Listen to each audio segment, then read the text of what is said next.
Tak terasa, waktu menjelang Pilpres semakin dekat. Nama Anies sebagai salah satu kandidat terkuat sudah lama hendak akan mengumumkan calon wakilnya. Awalnya pada Juni 2023, selepas pulang umroh, rencana pengumuman bakal cawapresnya justru tertunda. Benarkah nama Ratna Sarumpait masuk dalam bursa wakil Anies Baswedan pada Pilpres tahun depan? Berikut adalah 7 fakta Ratna Sarumpait. Dulu bikin heboh, kini di mana keberadaannya? Mari simak videonya. Namun sebelum ke videonya, mari klik subscribe-nya dan nyalakan notifikasinya. 1. Rekam jejak. Pada awalnya, Ratna Sarumpait memilih jalan hidup sebagai seorang aktivis yang memperjuangkan hak dan nasib orang kecil lewat tulisan dan naskah drama yang ia angkat untuk mengkritik pemerintah. Termasuk pada saat ia menciptakan naskah pementasan teater pertamanya yang berjudul Marsina, Nyanyian dari Bawah Tanah tahun 1994, yang merupakan salah satu upayanya untuk mengungkap pembunuhan aktivis buruh Marsina pada tahun 1993. Selain itu, sejak tahun 1985 sampai 2009, wanita berdarah Batak ini juga menelurkan beberapa karya di dunia perfilman yang juga bertemakan HAM dan perempuan. Sebut saja film Sebuah Percakapan 1985 dan Rumah untuk Mama Tercinta 1990. Karena kemampuan dan pengalamannya di dunia seni, Ratna pernah menjabat sebagai Ketua DKJ atau Dewan Kesenian Jakarta pada 2003 sampai 2006. Tak hanya itu, ia juga pernah meraih beberapa penghargaan. Salah satunya Female Human Rights Special Award dari The Asian Foundation for Human Rights di Tokyo, Jepang pada 1998. 2. Ditangkap atas dugaan makar. Nama Ratna Sarumpait mulai dikenal luas saat ia menjadi salah satu dari 11 orang yang didakwa sebagai tersangka di kasus dugaan makar serta dugaan menyebarluaskan ujaran kebencian terkait isu suku, agama, ras, dan antar golongan melalui medsos pada tahun 2016. Selain ia, ada Sri Bintang Pamungkas, Rahmawati Soekarno Putri, Alvin, Eko Sujana, Aditya Warman, Firza Hussein, musisi Ahmad Dhani, Jamran, Rizal Kobar, dan Kiflan Zain. Kala itu Ratna ditangkap saat menginap di kamar nomor 1402 di Hotel Saripan Pacific, Jakarta Pusat. Namun kasus ini tak berlangsung lama. Usai diperiksa selama 10 jam di Makobrimob, Ratna dibebaskan oleh pihak kepolisian. Sementara beberapa nama lainnya ada yang sampai mengalami masa penahanan selama lebih dari 1 bulan lamanya. 3. Gugat KPK karena Ahok. Pada tahun 2016, Ratna lagi-lagi berulah dengan melakukan gugatan terhadap Komisi Pemberantasan Korupsi ke Pengadilan Negeri Jakarta Pusat. Menurut Ratna dan 15 orang lain yang jadi penggugat, KPK dinilai sudah lalai dan tidak memperdulikan kasus dugaan korupsi reklamasi Pantai Jakarta, pembelian lahan di Cengkareng Barat, dan kasus RS Sumber Waras yang kala itu menjerat nama Gubernur DKI Basuki Cahayapurnama atau Ahok. Menurut Ratna, kurang pantas rasanya jika Ahok mencalonkan diri pada Pilgub DKI 2017 di saat masih ada kasus yang membelit namanya. Namun setelah melalui berbagai proses penyidikan, Ahok tidak terbukti melakukan korupsi di 3 kasus tersebut.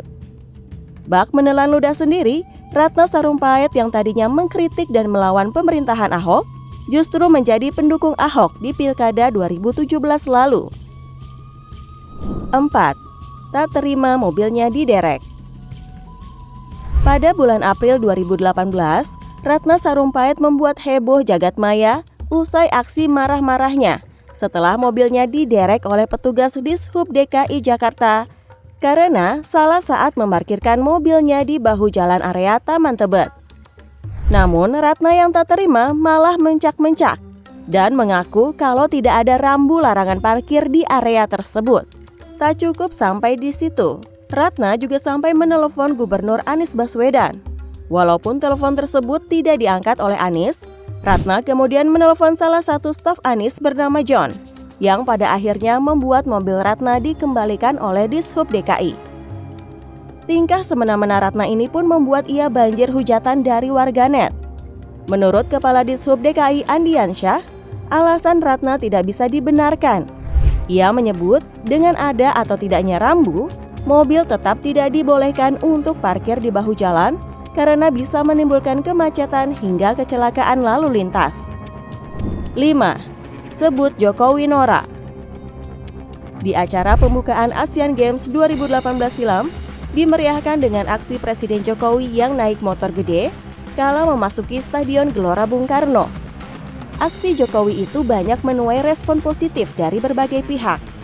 Lain halnya dengan Ratna Sarumpait yang malah mengkritik aksi tersebut. Dalam cuitannya di akun @ratnaspait, ia menulis opini yang isinya, "Aku kehabisan kata-kata melihat kelakuan Presiden Jokowi senorak itu saat rakyat teriak-teriak minta status bencana Lombok dinaikkan supaya penanganan korban lebih maksimal. Dia dengan biaya super mahal malah menggelar pembukaan hashtag Asian Games yang super wah, berlebihan." Di luar konteks penanganan bencana Lombok oleh pemerintah yang menurut Ratna sangat mengecewakan, pembukaan Asian Games yang dilakukan secara mewah juga sebenarnya sudah direncanakan jauh-jauh hari. Apalagi agak aneh rasanya jika pembukaan Asian Games dilakukan dengan ala kadarnya. Yang ada malah memalukan nama negara di kancah olahraga dunia. 6. Hoax wajah lebam. Menjelang Pilpres 2019, Ratna Sarumpait masuk ke dunia politik dengan menjadi tim ses pasangan Prabowo Sandiaga. Tepatnya pada 2 Oktober 2018, beredar foto Ratna Sarumpait yang disebut mengalami penganiayaan oleh orang tak dikenal. Dalam foto itu, wajah Ratna nampak lebam di bagian hidung, pelipis mata, dan bibirnya seperti orang yang mengalami kekerasan pada umumnya. Kabar ini pun disahkan oleh politikus Partai Gerindra Rachel Maryam. Dalam cuitannya, ia membenarkan penganiayaan itu dan meminta doa kepada masyarakat serta memberitahu keadaan Ratna yang katanya mengalami trauma akibat kejadian itu.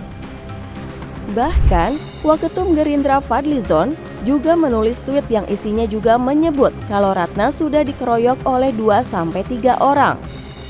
Namun, drama palsu Ratna Sarumpait berakhir anti klimaks. Ia terbukti berbohong dan wajah lebam Ratna diakibatkan operasi sedot lemak di pipi yang dilakukannya. Ratna pun dipecat dari tim ses Prabowo dan divonis 2 tahun penjara akibat kasus hoax yang sempat membuat resah satu Indonesia. 7. Kehidupan asmara. Setelah keluar dari penjara, Ratna memutuskan untuk vakum dari dunia politik dan lebih meluangkan untuk keluarganya, di mana ia sempat menikah pada tahun 1972 dengan seorang saudagar tekstil asal Arab bernama Ahmad Fahmi Al-Hadi. Di waktu itulah, Ratna yang sebelumnya beragama Kristen memutuskan untuk menjadi mu'alaf mengikuti agama sang suami. Dari pernikahan tersebut, Ratna dikaruniai 4 orang anak yang bernama Muhammad Iqbal Al-Hadi, Fatom Saulina, Ibrahim Al-Hadi, dan aktris ternama Atika Hasiholan. Dengan segala kontroversinya, kira-kira jika memang ada kesempatan Ratna Sarumpait maju sebagai cawapres nanti, apakah Ratna Sarumpait benar-benar layak jadi seorang cawapres di Pilpres mendatang? Nah, kira-kira bagaimana menurut kalian guys? Jangan lupa tulis di kolom komentar, and see you next video. Bye-bye!